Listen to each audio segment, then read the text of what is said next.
Ashis Bengali math টিউটরে তোমাদের স্বাগত জানাই। আশা করি তোমরা সবাই ভালোই আছো। আজকের আবার একটি নতুন ভিডিও নিয়ে তোমাদের সামনে এলাম। আমরা আজকের কষব ক্লাস 6-এর অধ্যায় 14 রেখা, রেখাংশ, রশ্মি ও বিন্দু বিষয়ক বিস্তৃত ধারণা এবং কোষে দেখি 14 এই জ্যামিতিক চিত্রগুলি নিশ্চয়ই তোমরা দেখেছো। এগুলি থেকে উত্তর বের করতে হলে আমাদের আগে কয়েকটা বিষয় সম্বন্ধে ধারণা তৈরি করতে হবে। আমি তোমাদের সেই ধারণাগুলি দেওয়ার চেষ্টা করছি, আশা করি তোমরা বুঝতে পারবে। এবং ভিডিওটি যদি ভালো লেগে থাকে লাইক এবং শেয়ার করবে ও চ্যানেলটিকে অবশ্যই সাবস্ক্রাইব করবে। আর যারা ইতিপূর্বে সাবস্ক্রাইব করেছো তাদেরকে অসংখ্য ধন্যবাদ জানাই। ভিডিওগুলি দেখার সময় অবশ্যই তোমাদের ক্লাসের অঙ্ক বইটি হাতে রাখবে এবং পুরনো ভিডিওগুলো দেখতে চাইলে ডেসক্রিপশন বক্সে লিংক দিয়ে দেবো, সেখান থেকে অবশ্যই তোমরা দেখতে পারো। এবার দেখো, প্রথমে দেখো আছে কি এখানে রেখা, রেখাংশ, রশ্মি, বিন্দু বিষয়ক বিস্তৃত ধারণা। তাহলে প্রথমে দেখো, আমরা যদি বলি রেখা,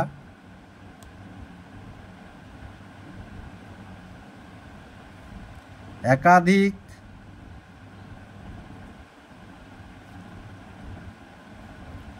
বিন্দু পরস্পর সংযোগের ফলে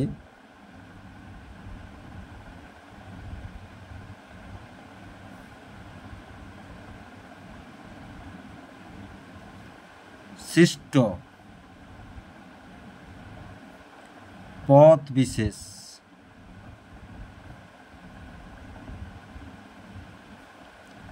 বা একটি বিন্দুর চলার পথকে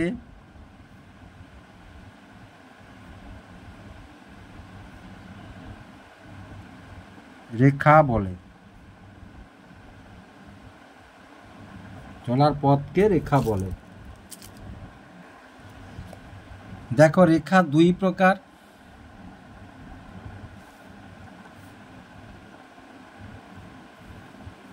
সরল রেখা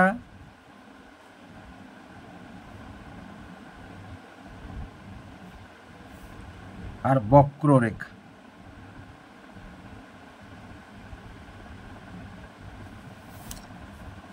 তারপরে আমাদের কি আছে? রেখাংশ।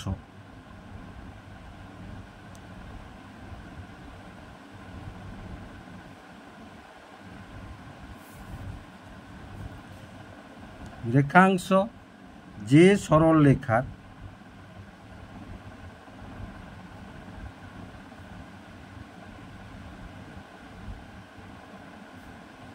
নির্দিষ্ট প্রান্তবিন্দু আছে, দুটি প্রান্তবিন্দু আছে। যেমন ধরো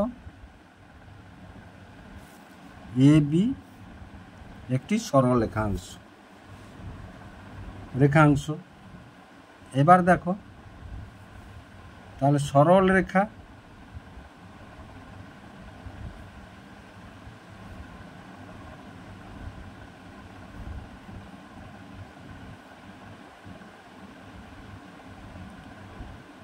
যে সরল রেখা বা যে রেখা দিক পরিবর্তন করে না,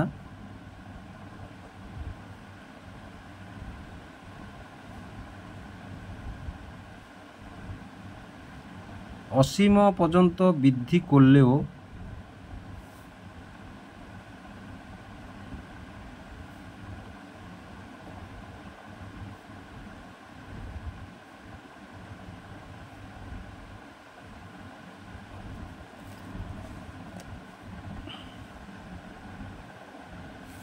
তাহলে দেখো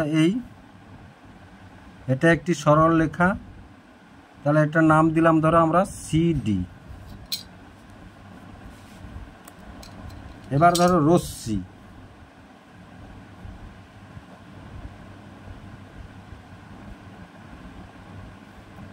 রশ্মি হলো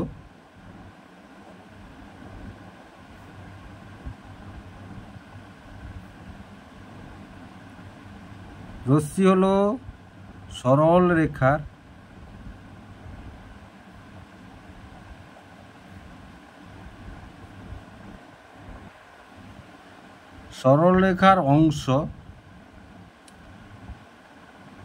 যা একটি প্রান্ত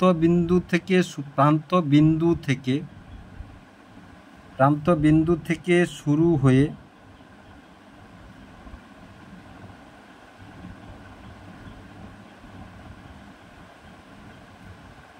অসীম পর্যন্ত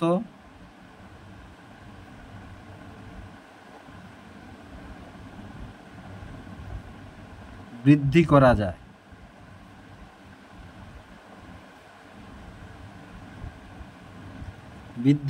যায়।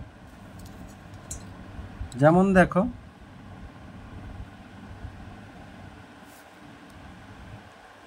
এটা একটি রশ্মি, এটা একটি প্রান্তবিন্দু, ধরো এটা পি কিউ।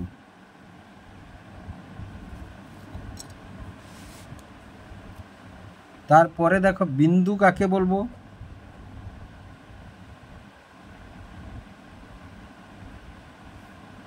যার দৈর্ঘ্য, প্রস্থ, উচ্চতা, বেধ কিছুই নেই।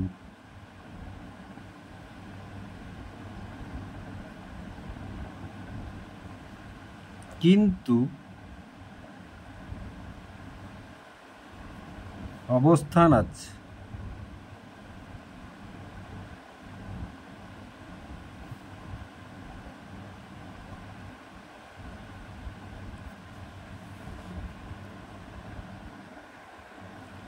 যেমন ধরো এই যে ধরো দুটি সরলরেখা ছেদ করেছে, এখানে এটা একটি বিন্দু, আবার এই একটি বিন্দু, এটা একটি বিন্দু। তারপরে কি জানবো আমরা?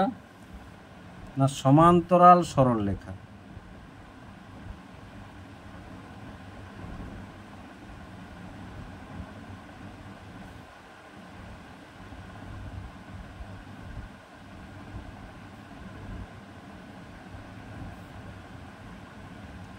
একাধিক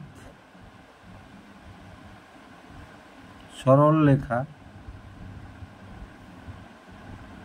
অসীম পর্যন্ত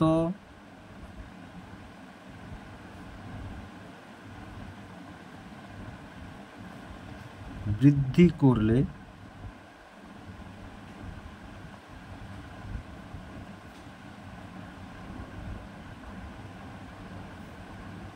কখনো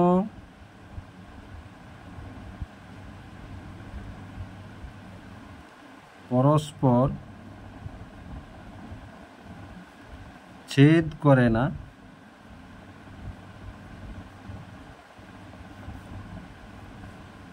সমদূরত্ব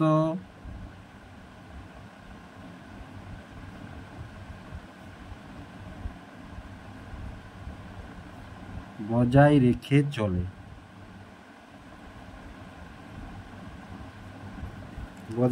চলে। দেখো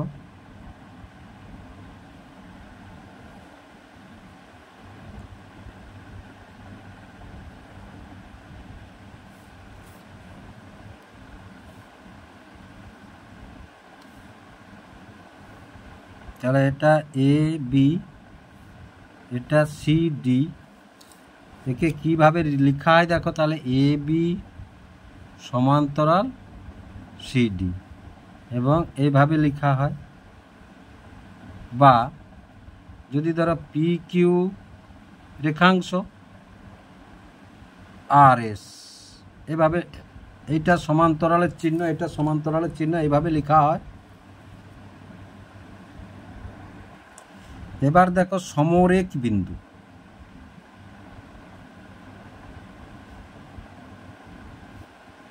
সমরেখ বিন্দু একাধিক বিন্দু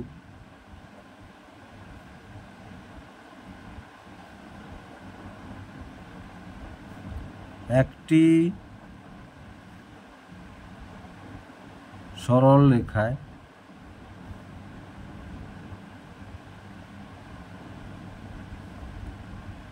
অবস্থান করলে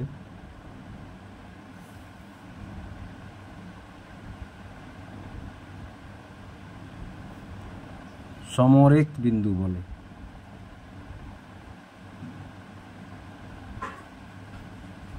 সমরেখ বিন্দু বলে। যেমন ধরো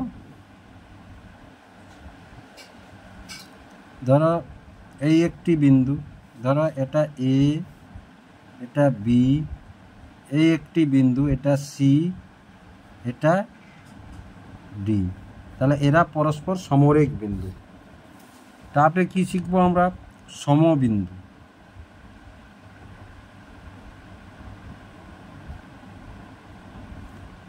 একাধিক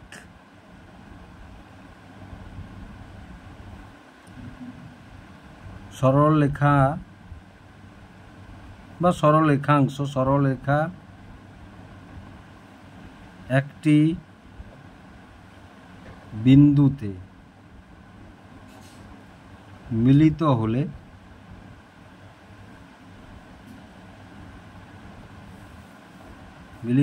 সমরেখ বিন্দু, সমবিন্দু। সমবিন্দু। যেমন ধরো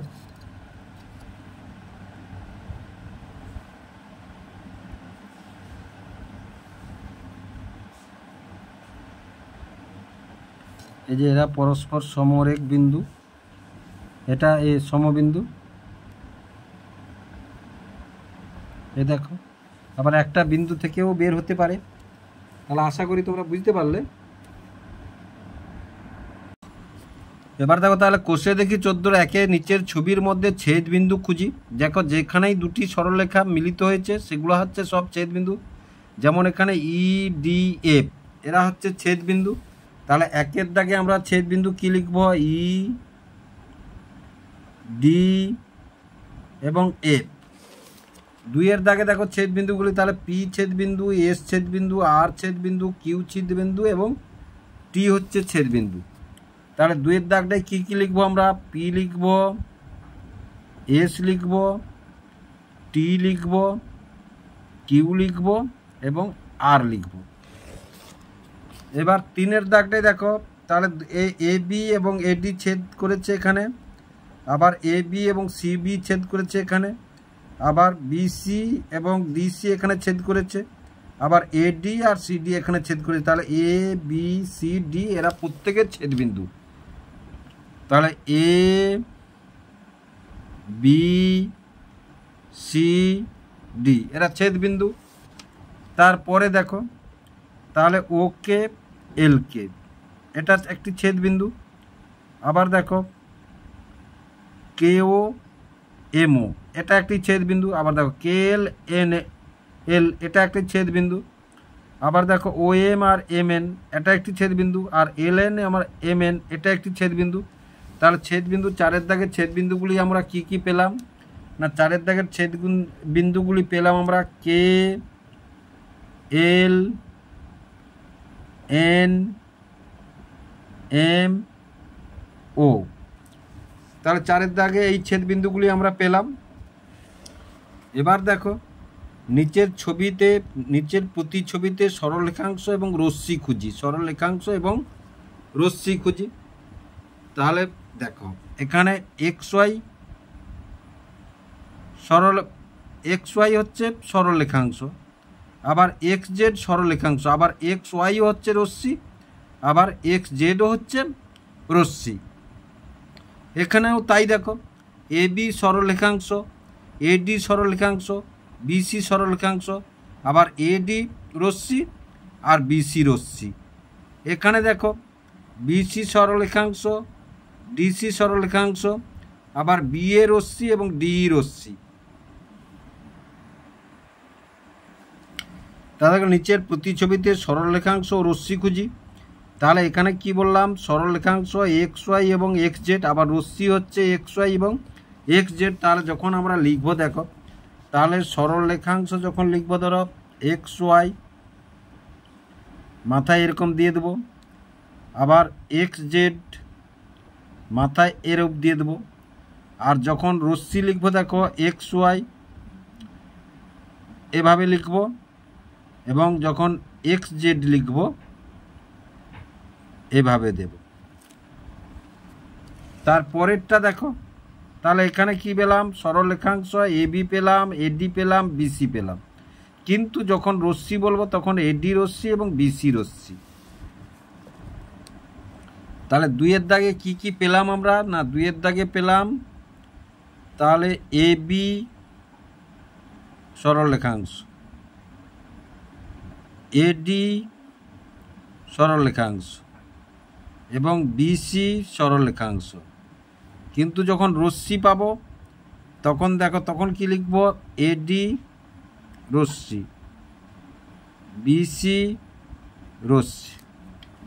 আবার 3-এর দাগে দেখো, তাহলে 3-এর দাগে বিসি সরলরেখাংশ, ডিসি সরলরেখাংশ, এবি সরলরেখাংশ, ডি সরলরেখাংশ, আবার রশ্মি যখন বিএস রশ্মি এবং ডি রশ্মি।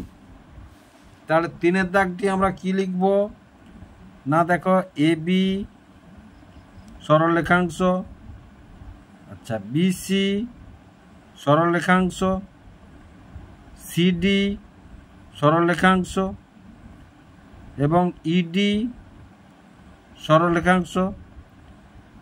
রশ্মি কোনগুলো, না এবি হচ্ছে রশ্মি আর ডি হচ্ছে রশ্মি। এই চিহ্ন দিয়ে আমরা বুঝিয়ে দিলাম।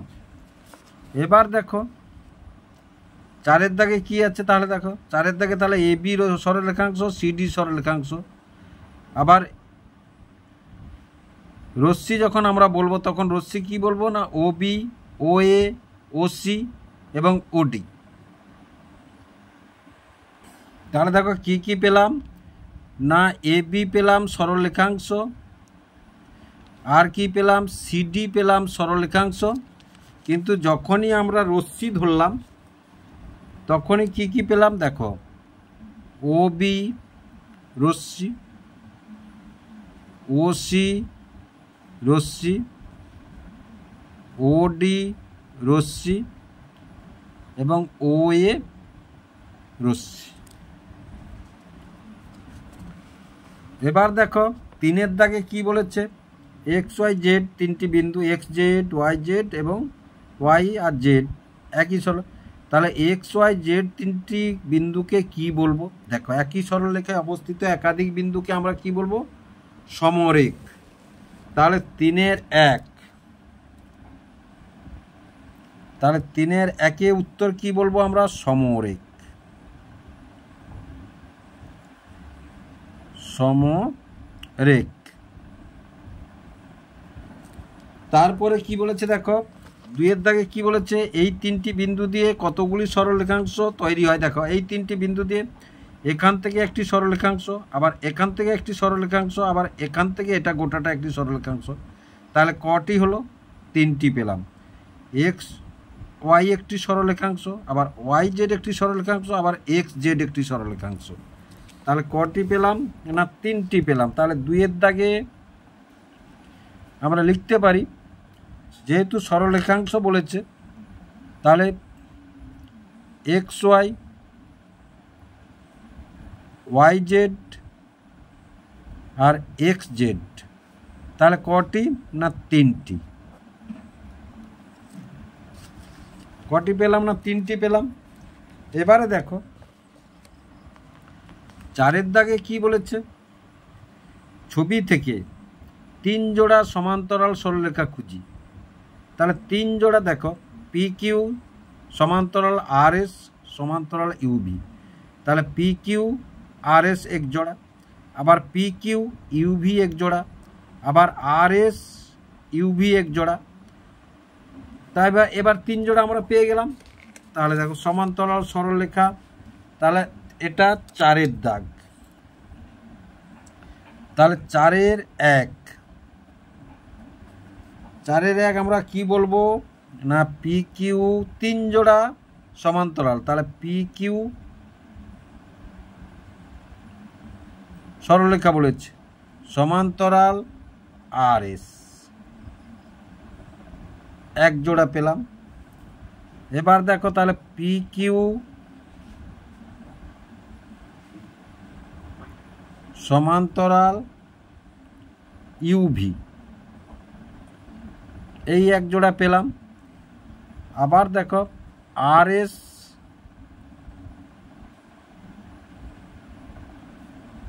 সমান্তরাল ইউভি, তাহলে 3 জোড়া পেয়ে গেলাম। এবার বলেছে 2-এর দাগে কি বলেছে,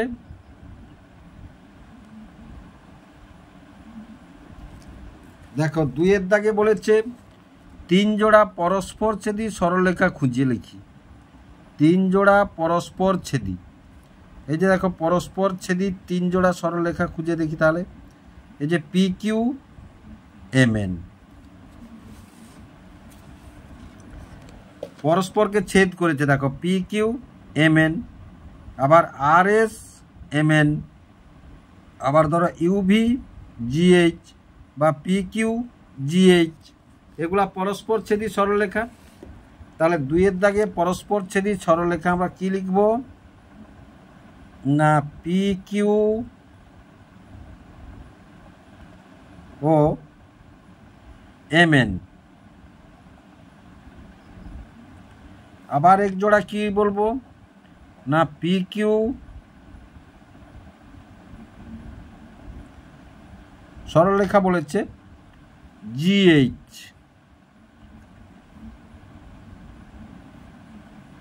তারপরে কি বলবো আমরা আর এস আর এম এন, দেখো 3 জোড়া হয়ে গেল আমাদের। এবার 3-এর দাগে কি বলেছে 4-এর 3 কি বলেছে দেখো 6টি সরলরেখাংশ খুঁজে লিখি। তাহলে 6টি সরলরেখাংশ, তাহলে ধরো এসি একটি, সিই একটি, ডিএফ একটি, এবি একটি, সিডি একটি, তাহলে 6 জোড়া আমরা পেয়ে যাব এইভাবে। তাহলে 6 জোড়া নয় 6টি সরলরেখাংশ খুঁজি। তাহলে দেখো 6টি সরলরেখাংশ যদি আমরা খুঁজি, তাহলে এবি সিডি ইএফ এসি সিই বিডি, 6টি সরলরেখাংশ হয়ে গেছে। তারপরে 5-এর দাগে কি বলেছে দেখো 5-এর দাগে একটি ছবি ত্রিভুজের ছবি এঁকেছে, এই ছবি থেকে ছেদ বিন্দুগুলি লিখি। তাহলে দেখো এই ছবি থেকে ছেদ বিন্দু কি, যেখানে রেখাগুলি ছেদ করেছে, এটি একটি ছেদ বিন্দু, এটি একটি ছেদ বিন্দু, এটি একটি ছেদ বিন্দু, এটি একটি ছেদ বিন্দু, এটি একটি ছেদ বিন্দু, এটি একটি ছেদ বিন্দু, এটি একটি ছেদ বিন্দু। তাহলে 1-এর দাগে 5-এর 1, তাহলে 5-এর 1-এ ছেদ বিন্দুগুলি কি কি, 1-এর দাগ ছেদ বিন্দুগুলি পেলাম আমরা এ, এফ, বি, ডি, সি, ই এবং ও।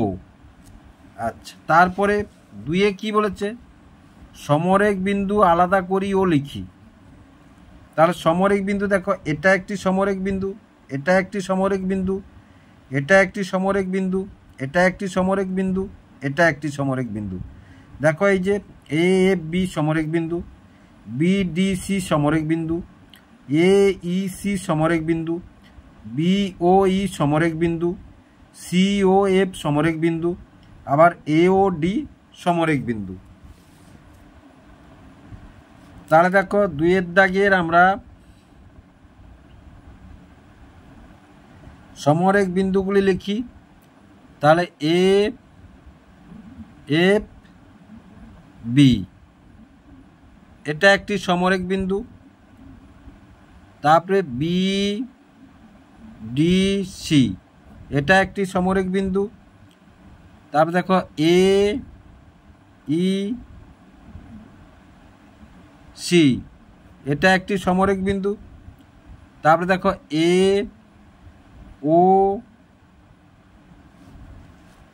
ও ডি, এটা একটি সমরেখ বিন্দু। তারপরে দেখো সি ও এফ, এটা একটি সমরেখ বিন্দু।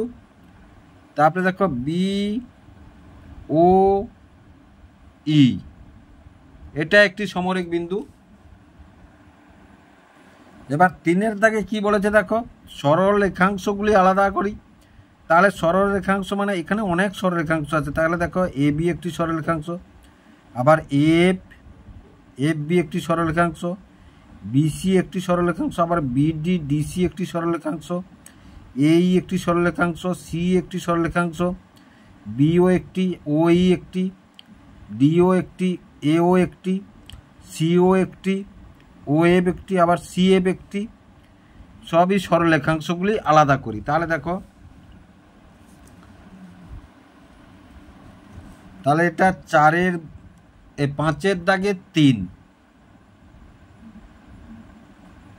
তাহলে 5-এর দাগের 3-এ কি বলেছে না সরল রেখাংশগুলি আলাদা করি। তাহলে এফ একটি, বিএফ একটি, এ বি একটি, এবার দেখো বিডি একটি, ডিসি একটি, এবার বিসি একটি, আবার দেখো এও একটি, ডিও একটি, আবার এডি একটি। তারপরে দেখো এই একটি, ইসি একটি, তারপরে দেখো এসি একটি, তারপরে দেখো বিও একটি, ওই একটি, বিই একটি, তারপরে সিও একটি, ওএফ একটি এবং সিএফ একটি। তাহলে এগুলো সবই সরল রেখাংশ, এগুলো সবই হচ্ছে সরল রেখাংশ। তারপরে 4-এর দাগে কি লিখেছে দেখো, 4-এর দাগে সমবিন্দু সরল রেখাংশগুলি লিখি। তাহলে সমবিন্দু সরল রেখাংশগুলি লিখি। 4-এর দাগ সমবিন্দু সরল রেখাংশগুলি লিখি। তাহলে দেখো এডি বি সি এরা সবই সমবিন্দু। তাহলে আমরা কি লিখব, সমবিন্দু সরলরেখাংশ কি না এডি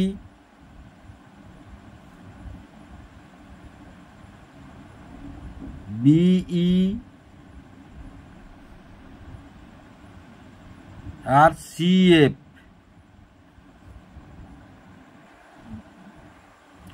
আবার দেখো এএফ এও এই বা বিএফ বিও বিডি বা সিডি সিও এরা সবই কিন্তু সমবিন্দু, এরা সমবিন্দু সরলরেখাংশ। তাহলে আমাদের লিখতে হবে আমাদেরকে, তাহলে এ ও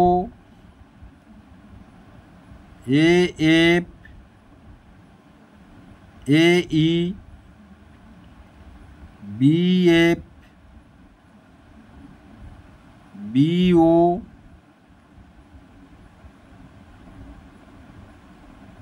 ডিবি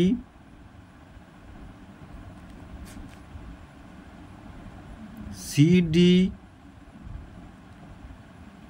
সিও এবং সি। তাহলে আশা করি তোমরা বুঝতে পারলে কিভাবে হলো।